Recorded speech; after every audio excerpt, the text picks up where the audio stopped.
Hey folks, fWhip here, and welcome to episode 9 of our Minecraft Survival Let's Play. Finally, our episode number is actually 50% higher than the number of deaths we've had in the series. Thank you all so very much for the support on all these episodes. Please be sure to click that like button down below if you did enjoy it, and especially on the last episode, we've got our special sponsor code right up there. On top of working on the interior of this build, which a lot of you gave me some great ideas for the hidden room back here, which we'll tackle a little later on, but most importantly, we managed to acquire 2 villagers. We had 2 zombie villagers that we finally cured, and they are ready to go for some future villager breeder action. We need a lot of them to supply our city in the skies of the clouds of the mountain all the way up there. Now, since the last episode, I've actually done quite a bit of work on streams here, so let's go ahead and kick this off in a good old-fashioned time-lapse mode and get all caught up on the building.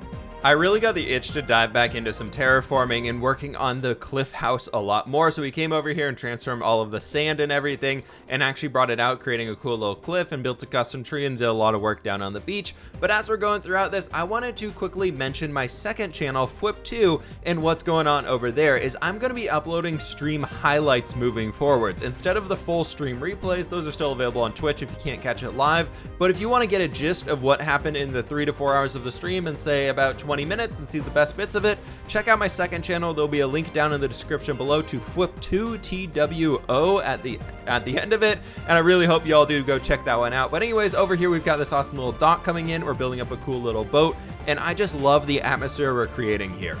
A little bit of a closer look down here at the terraforming work doing along the side of the beach, and I love it. We've got all this stuff figured out here, and then check this little boat out. It's like a dinghy or something. So we got the engine back here with the hopper, which could be bending down into the water, and then you'd go shooting off into the distance out to a larger boat. Now, before we get to working on the villager breeder today, I wanted to dive into the Nether so we could mine a bunch of quartz for experience, because that's actually a great way to get experience. I think it'll go faster than the old skeleton farm down the ladder. I want to get my armor enchanted. It is a pain in the butt having unenchanted diamond armor when I'm trying to mine things underwater, or, you know, just not fall off the giant cliff that we have. Hi there, Mr. Ghast. Are you a friendly Ghast? Is that what this is? Are we best friends?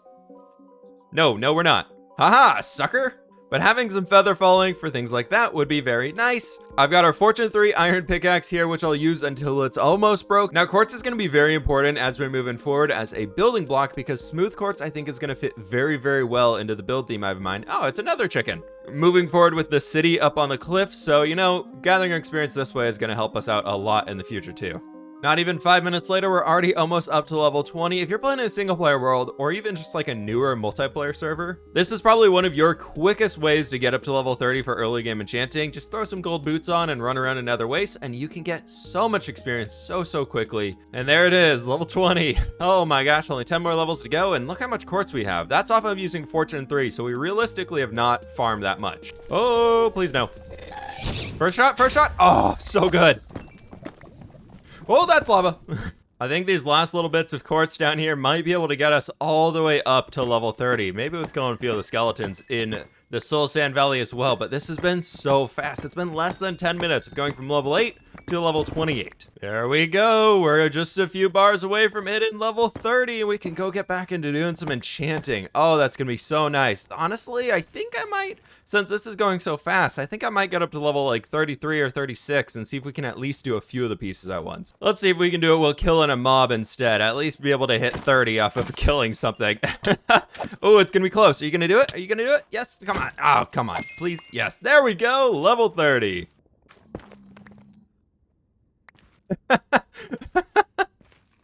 Oh, that was way too good. Oh, hi, Meg Slime. How you doing, buddy? Definitely slowing down a lot, but we are almost there. We are almost to level 36. These ones are given barely any experience at this point in time, but you know, oh my gosh, that scared me so much. Oh, getting almost there, gonna lose it all. It's fine, at least we didn't end up in lava. We are down at the bottom of the Nether right now. You can see the lava lakes right over there. We're right above it where all the magma spawns, which is creeping me out a little bit here and putting me a bit on edge. But I think this guy right here should do it. And there we go, level 36. Oh, we can go enchant 3 different things now. Now, how do I get out of here? I think I want to go that way. First, I want to find my way back up, which I believe I came through here. Yep, there's a distinct lack of quartz in this area. And then, yeah, okay, yeah, and all of the landscape I have massacred, tearing the quartz out of the earth. Yep, that sounds about right. Stopping the lava falls. Okay, more signs of me being here. And of course, a gas. Oh, medi gas. That must means we are in the Soul Sand Valley over here, which is where our portal is. We're in the right one. I'm just watching both these guys. Who's gonna fire first? Who's gonna fire first? Oh, the third one behind me that I didn't see. Yep, that sounds okay. Thanks, guys. Haha, he flew all the way down here. Oh, I don't think I've ever done that before. I'm getting way too good at hitting these gas. I have to go get that experience. And the gas tier. Oh, yes, yes, yes, yes, yes. And there is the portal. Oh, we're gonna make it out of here with all of our levels. Hopefully. Hopefully. Do I have enough? I don't have any pillaring blocks. I think I have to go all the way across there. Past the skeletons. Using the bone blocks as a shield. Get over here, Mr. Skeleton. I know you want to. Yes, you do. Now for this guy, we've got two of them. We've got one up above, which I think would be easier to take out. Just gonna crouch back here. He's gotta come all the way down to us. And then we can just rush over to the last one. There's a hole right next to him. Is that a drop or no? And there we go. Check out all of that quartz. That was a total of 23 minutes inside of the Nether. That's insane. We're just gonna leave it all down here for now. I'll come gather it all later and put it somewhere when I actually have a place to store it. Over on the enchanting airship, now there are a lot of people left comments saying that I should just start doing this right here, and you can see that that one diamond also costs 2 levels to do that. But if we go over to this one, for example, we're gonna see 1 and 2 and 3 diamonds is only gonna give us half the durability on the diamond pickaxe. So for me, I prefer to actually just make a new one and just re-enchant things over and over again, because I think this one right here, we would have to put 1, 2, 3, and 4 diamonds in to make it a full durability pickaxe, or we can make a new one and just combine this into that. Taking off the armor, and I think what I'm gonna not enchant right now is gonna be the legs. What do we have here? Unbreaking 3, and we've got Unbreaking 3. Do all these look the same? Ooh, Depth Strider 3 could be very nice. Being able to move underwater a lot more easily. Let's go ahead and grab that for now, because I think that's gonna be pretty big, and that's all it came with. Okay, well, we'll just put that on and move on. Unbreaking 3 on you, and I would love to have some Aqua Affinity. Protection 4, that sounds really, really good. So let's go ahead and grab that one here as well. Unbreaking 3, Protection 4, that is a fantastic diamond helm to get ourselves started here. And somebody was telling me that we actually want a level 4 protection of everything. Is that actually how we want to be doing this? And so we got a Fire Protection 4 on there. And then we can do a blast protection and maybe another protection 4. I don't know if there is a 4th type of protection. I think I said that word about 30 times in the course of this. But we are now one shiny boy, and I'm pretty happy about it. Now that we're all enchanted up and we've got ourselves ready to go with so much quartz for the future here, I'm really excited about all that. But I think it's time that we dive into a little bit of building. Last episode, we came through and started working on this pathway. I'm not very happy with how it ended off over here, though. So I was thinking we could get ourselves started by taking this down. Not completely. Just about to right here. It just feels a little off to me. I think we can raise everything up to this next layer at this block here, and then we can start having some stairs stepping downwards. What we had done before was actually feeling more like a jungle base up in the canopy or something like that, instead of doing more of the steampunk technical vibe. Not amazing by any means, but a little bit better for ourselves over here. So we're down at the layer right here where we can start walking, and I want to work on the villager breeder a bit today, as I was talking about, and I thought it'd be really cool to be able to see the villagers working from around the base. So if we're in our house right over there, looking into the cliff right here, I thought could be a very fun point to throw them in. But first, we've got to figure out where that point is gonna be, where we hopefully will not have any issues with falling down. I was thinking right about this point where it's rather flat would be a good spot to throw the building. So if we take ourselves with, let's say the villagers are gonna be sitting at this layer. So this will be all of the farmland. We can go 1, 2, 3, 4, 5, 6, and 7, and then we can have a little bit being back inside of the cliff here. That would be 2 more blocks to make the 9 wide farmland. I thought getting the dirt down here first could be a great platform to us to build on top of moving forward, so we don't really have to worry about falling too much. All right, there we go. This whole square of dirt here is going to be where the farmland will be afterwards, and for now, to keep ourselves a little bit safe, let's throw some torches up here as we start to construct the building around us. First and foremost, I was thinking we can have some blackstone sticking out of the walls, being the regular blackstone, and bringing that all the way out to the point for ourselves. right in here, and we can put a polished blackstone at the tip, and doing that over on this side as well. We're gonna work some supports out of this. They're gonna be a little bit, they're not gonna be flat, it's gonna be stretching down almost in like a C shape. I tried bringing a lot more raw materials over with me just to save on some storage space. So we've got a crafting table for ourselves, and we've got a stone cutter. We'll cut things up as we're going. This will be a front lip to block all of the dirt that we have down here, and then we can start working off of these structures moving upwards, which I think at this point we can go 1, 2, 3, and 4, and then we can do that same on this corner over here. Now, the way that we're gonna be able to see inside all this stuff, I thought we could bring in some light gray stained glass, so it'd be something a little gray tint to it to make it feel like it's farther away and not super colorful, but we'll still be able to see what's going on. And then bring in some more stripped dark oak logs. We can bring these beams all the way back to help starting to support a roof structure that we're gonna create. And underneath these, I think we're gonna go with 1, 2, 3, 4, 5, 6, 7, 8, and then 9 is right there. So we're gonna have another beam on the inside, but since we're into the stone, I think for now I'm just gonna leave it. I lied, I'm just gonna get these beams in place. But now with this one, we have a full box filled in with a lot of glass and a lot of wood, and then we can start adding some extra details. I'm over here building, thankfully with the glass protection wall in front of me, and that skeleton is just chilling right there like, I'm gonna knock you off that edge. Go, go, go, go, go, go, go! Homie, where did you even come from? I don't even know where you would have spawned over here. All the way down there, maybe? I don't know. Next up, I want to use a lot of warped stairs for the roof bit, and then also using some dark oak as a trim, just because I love that color combination right now. It is absolutely amazing. So really hoping we don't get knocked off around here. Any skeletons around us? Oh, there could be something right above us right there, but let's just go quickly. I was thinking to make this interesting, we can go with 1 layer of warp stairs, 2 layers of warp stairs, and then we do a 3rd layer of warp stairs doing the same thing right in here. Now, also because I have a lot of them, I was thinking we could just use the gray concrete that we had created earlier for the warehouse and just add that into the side up here above where we have the glass. So it's a similar color, but it's more of a solid block, obviously, instead of being the glass. We'll deal with the interior after we get the exterior of it done. So heading back up here to the top of the roof, we've got everything leaning up here as far as the dark oak stairs and the warp stairs go, right? And then I thought we could bring in some polished andesite slabs, as well as regular andesite slabs, and do something right along here, bringing all these guys in, which I need you back. Thank you. We got all the way out to the edge here, and I was thinking we could bring ourselves 1, 2, and 3 coming backwards, fill up the gray concrete here, and then we do another full block row right like this. This will allow us to more or less have a walkway on top of the building that's gonna go all the way across. As I might have mentioned earlier, a big thing for me inside of these builds is that I want us to feel like we're walking on top of different buildings to get around the. So then bringing in some slabs off to the sides here, we can do like this, create a little bit of a railing for ourselves. The villagers won't really be in this area. My thought is that there's gonna be a gate right up here and everything's gonna be behind it. So that does bring an issue with right here. We don't have a great way right now to be able to get down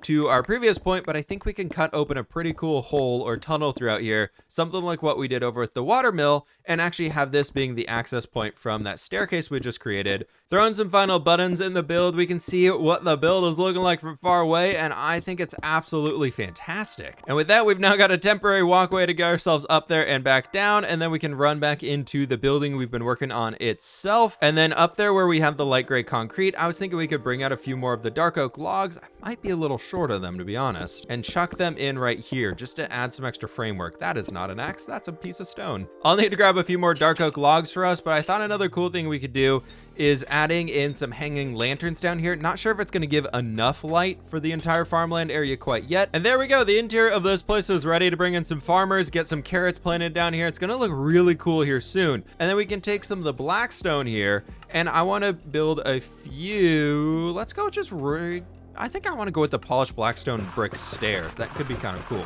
And we need to find a way to get under here and deal with these sections. There's a skeleton right below us though. We'll have to be very careful of him. Just gonna block off the arrow angles. And I was thinking we could go with a slab right here, bringing into a stair, and then we could have a full block. We could do another slab and just be working these ways backwards. But inside of here, instead of being a full thick thing, what if we left a little bit of open air? So we can do something like that, and then we can bring in right over here. We can have another stair, and then this would be a full block, and we could do the slab, and we could do it again with the final stair right there. I want to feel more artistic than just a support beam, and I think this is the way we can achieve it. But first, I'm taking out the skeleton. Aha! He never saw it coming. Now, how do I get out of here? Adding a bit more to the industrial side of this one, thought we could bring in some of our remaining stone buttons and make it look like they're almost welding the wood together, as in some giant nails going through it or something, just as an additional support feature. We do need to come on the outside and fix up the polished andesite hanging over, because right now it looks a little off. But I was thinking for that one, we've still got some stone, regular stone on us, actually. And what if we took some of these guys? Nope, that is a craft table. That's not a stone cutter. I'm all over the place on this one, but let's go ahead and bring in some regular stone brick stairs and make it feel like they're almost supporting this upper bit right here where all the andesite is hanging down. Using our silk touch pickaxe over here, we can start setting up an exit point where all of the remaining villagers are going to be going. So basically all the babies will spawn in here. They're going to look this way, see some beds and be like, oh my God, and then they're going to run towards the beds. We're going to be using a retrofitted version of Logical Geek Boy's villager breeder that I used in the hardcore world. So if some of this looks familiar to you, it's because, well, it is. It is a little familiar. I'm gonna try building my own version of it, and I hope it works out just as well as the version Logic actually designed. So we're gonna, hopefully this'll do the trick. We're getting dangerously close over here to all of the smoke below that stuff. And at this point, we actually need to start getting in some area for some beds. We need to actually be able to have 4 beds over here. And the way this farm works is, well, we have that as a whole. Villagers think those are full blocks, so they try and walk on top of them. So any of the babies that get out of here, well, they're gonna try and walk on top of that place. And we're gonna do that by throwing in an acacia trapdoor right here. So then the babies are like, oh, I wanna go through, or everybody is, and the adults can't make it because they're too tall. Now at this point over here, just to help detail it out a little bit better, we're gonna be using some tiny little trapdoors right in here to help it feel like a bit more of a drop chute. As well as this house is just a little bit of like a platform hanging off of the wall. I think it'll be kind of cool to have. Doing a quick little bit of redesigning here as we're getting way too close to being inside of the smoke, which I really don't want this house to be over the top of this chimney. I want it to be right next to it. So I might have mismeasured this, but we'll be able to make it work out somehow. On the front platform right over here, thought we could bring in some more stripped dark oak logs and help blend it in a little bit further. Made it 3 wide. We got all 4 beds reaching right back out to here. On this side, I think it's just going to be open, to be honest. I think it'll be kind of cool to having an open face to it. And then on the far side, I was thinking we could just do a small little bit of a railing. So if any villagers did make it into the area, there's a chance that they might just, you know, wander off to the side and fall off the edge because they're not great with trapdoors. And now for the top of the structure, which unfortunately is going to be right over the smoke. Oh, we're mismeasured by 1, but we'll just keep going as we are right now and it'll be okay. But I wanted to do a frame here using the dark oak wood and then doing the interior of it with just a little bit of spruce wood, as we've done quite a few times now at this point in time. Just a age-old combo that always works. And finally finishing the top off with some slabs there. We've got our 2 interconnected buildings now, and they are looking absolutely fantastic. I think with the walkway that we have above us with all of the andesite, it's just going to stretch its way upward, so it won't even touch this lower building. Everything up top now should theoretically be finished, besides turning it into farmland, adding some water so the crops can grow, and then, well, getting the villagers in place, which is something we'll deal with here soon. But for now, we've got to get all the way up underneath this point. Did I have any more dirt? I did not. Ooh, we are going to be a little tight on this one. A little tight meaning I am very short on dirt to be able to scaffold around. Now we're gonna grab all of the jungle trapdoors that I could ever make and just throw them underneath here. It'll just add a little bit of a color change from the dirt so it doesn't look like we have a dirt base, and I don't really care which way they're pointing. I think it'll be fine regardless. If anything, it'll look more patchwork if they're all mixed up, so we can just start spamming them around all over the place. Now for the fun part, we have the villagers dropping out of the base of this thing, or they will be as soon as they're breeding, and where do they go? Well, right now they drop right down there and will land right here and probably die. We don't want them to die. That's not the point of this. They're supposed to be able to get into the village and then some random zombie's gonna walk in and kill them, and that's how they die. But first and foremost, we need to make sure they safely get inside the village. We line ourselves up right here, should be absolutely perfect for the villagers to be able to fall in. And at this point, I wanted to use a little bit of polished blackstone on the sides here. So we're gonna have that guy extending out, we're gonna have this guy extending out, and we're gonna be sending them into the mountain for now. I don't quite have a great idea yet about where I wanna be taking them and everything, but I just wanted them to be inside the mountain. After that, we'll figure out some weird minecart track to be able to move them around all over the place and get them to spew out into their village and everything like that, or maybe a water elevator that just tucks them out inside of an alleyway. Now at the end of this one, to make sure it looks a little bit better, we can mix up the blackstone, adding in some stairs and adding in some of our polished blackstone blocks as well to have it extend down. We'll figure out the base later on, but the way we make sure the villagers are gonna safely land in here and not kill themselves as well by using some water buckets. So we place that right there, we place that right there. That'll just send them moving off in this direction. Now I don't know how accurately the villagers are gonna be falling straight down, so I wanna be a little careful with this one by building up a little bit of glass around here. So we're gonna have all those coming up, and I'm not gonna add a roof of any sorts on top of this guy. That is actually 100% a lie because mobs will spawn in here, so we'll just do some slabs for now. Now, it should theoretically be just babies coming all the way down this way, and so using the design logic I'd come up with originally is if you use blackstone walls, it actually makes, well, you need to get rid of those blocks, but you can see here, it makes us go upwards because it moves us up on top of that block. Then out what we can do here is we can do sign. Then using the last little bit of water we have, we can do this, and we can do this, and then only the full-grown villagers will be tall enough to actually get inside this water, because you can see right there, it starts to make us drown. And using that mechanic, we can actually use that to move villagers going upwards. Then hopefully, if all of this is working out perfectly, the villagers will come up here when they're full grown and they'll end up over in this corner. I'm seeing this one right here is not gonna be quite correct. Maybe what we could do is just have them moving straight forwards instead of going off to the side. And then I think we can run a minecart going that way and it'll be able to pick them up super easily. We'll have to build a service entrance back into here somehow, but for now we at least got some glass so the villagers won't suffocate when they're getting moved out into their minecarts. And I think I want to be able to take this back over, honestly, to that original staircase that we had. That feels like a good point to connect everything up together, but I don't know how low we are on the ground, so it's gonna be kind of interesting figuring this out. I'm just gonna make a guess. Oh, I was so close to being on perfect there. Well, that interrupts the path lighting up there, but we have the pathway at least to get to where the villagers are going to be popping out. Now we got to deal with getting our friendly villagers that are down inside of their hole up all the way to here. Yeah, that'll be fun. For villager safety reasons, I'm gonna have them just drop in from up above, so there's no chance of them being able to get out on any of the sides, and I think it'll be a lot safer.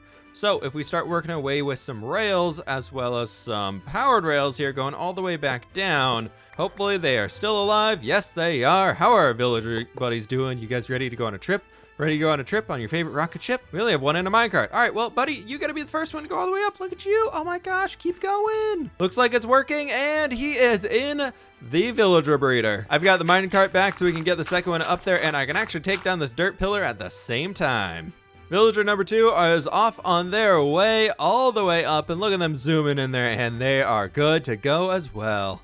You know what? I think we should leave the roller coaster up here. I think it works perfectly in our base. Honestly, I kind of like the idea of having minecarts moving around in the air in front of things, but just maybe not on some dirt. Maybe we'll use the second best block in the game to do it. Made it all the way to the top and forgot to bring water. Back down we go. There we go, we've got the 2 boys inside ready to go. And now I've got our iron hoe up here ready to go, and I can just start hoeing down all of the ground. And I've got a bunch of carrots we can use as well. Ooh, before we do that, before I forget and all of it's gonna get destroyed, is I brought some water as well. Obviously, I just jumped off the edge to be able to get that stuff, and now we've got it. We're good to go and getting back to the hoeing. All of the carrots are in place. Now the villagers are here ready to go. This guy's adopted the farmer profession. We got Farmer Frankie back here. Now time to break down all of this dirt for our roller coaster. It is looking a little absurd from down here, and I think we're gonna have to add a lot more love to it. Like the base of that thing needs a lot of tweakage going on with it to make it a little bit smoother, and probably the top honestly needs a little bit of love as well. It's just a bit off, but I want to leave this for a while here and see if it actually works. If we end up with a baby villager or some type of villager in the holding chamber, in the end, that means we're good to go. And then from there, we can start to customize it. But first and foremost, we got to make sure it actually works. What I should have done to speed it up is left a bunch of these carrots over there with them instead of bringing them back. But right now, we'll just sit here and stare and watch.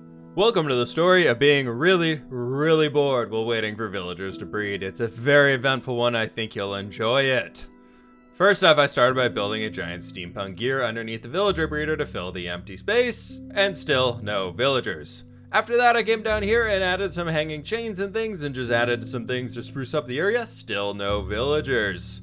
And then I decided, you know what, we need some more nature around here, and we'll wander around, so I decided to bring in a lovely waterfall hanging out of the cliff randomly. Still no new villagers. And after that, I got ultimately bored. I decided to wait a long time. Lots and lots of time passed throughout the game. I even spent time detailing out the villager transportation dropping network area. Still no new villagers. Then I became a benevolent ruler and decided to drop a bunch of carrots on them to help speed up the process here. Still no new villagers. Ultimately, by me watching them and staring at them patiently from above, we saw hearts. And unfortunately, still no villagers. I gathered up another 2 stacks of carrots over here, and there are hearts a-flying. You see how their inventories are completely full. They can't even hold all of them. And still no baby villagers in here. I even reworked. We went through a whole 3-hour live stream playing in the world and nothing. I think we might have to leave this and see if we can get some breeding villagers eventually. That's just, oh, there's more carrots going. Leaving the villagers behind for now, I've got something awesome to be able to show y'all. Right around the corner from our base, we are right over there. You can see the edge of the buildings. We've got this little tunnel leading into the cliffside over here, and we found something absolutely amazing on the stream. Did a crazy amount of caving underground and then found something really cool and popped up way in the distance and decided to make a cave to be able to get us back very quickly because we did not do any strip mining, so the route to get over there was quite painful. And then walking through the jungle just a little bit over here, we get to yet another cave. Yes, this is rather far. We're gonna make a minecart track to make this faster here soon. But most importantly, it leads us to a drop chute taking us way underground, coming all the way down here where we have, in this corner, oh, that's the wrong thing to break. Oopsies. In this corner, we have a zombie spawner. And over here, we have what is super, super, super cool. We have a cave spider spawner and a regular spider spawner. So we have a triple spawner setup. Unfortunately, they're just outside the reach. The zombie spawner starts spawning as of these blocks right here. The spider spawners are triggered as of these blocks right here. So it's a 5-6 block difference between them all. But we now have a double spider spawner and a zombie spawner in here. So I was thinking about setting a minecart track to take us all the way around here. But if you want to see these firsthand and get a little bit of a catch up on there and you can't make the streams, remember the second channel, link down in the description below, is going to be where all the highlights are. Please go drop a sub over there. Would very much appreciate it. But folks, that is it from me today. Thank you all so very much for watching. Click that like button down below on this video if you did enjoy. Subscribe if you are brand new. And my friends, I will catch you on the fWhip side where we hopefully have some villagers. Hi there. For those of you who stuck around to the video after the end credits, guess what? The villager breeder works now. Look, there's a baby right down there. Okay, bye.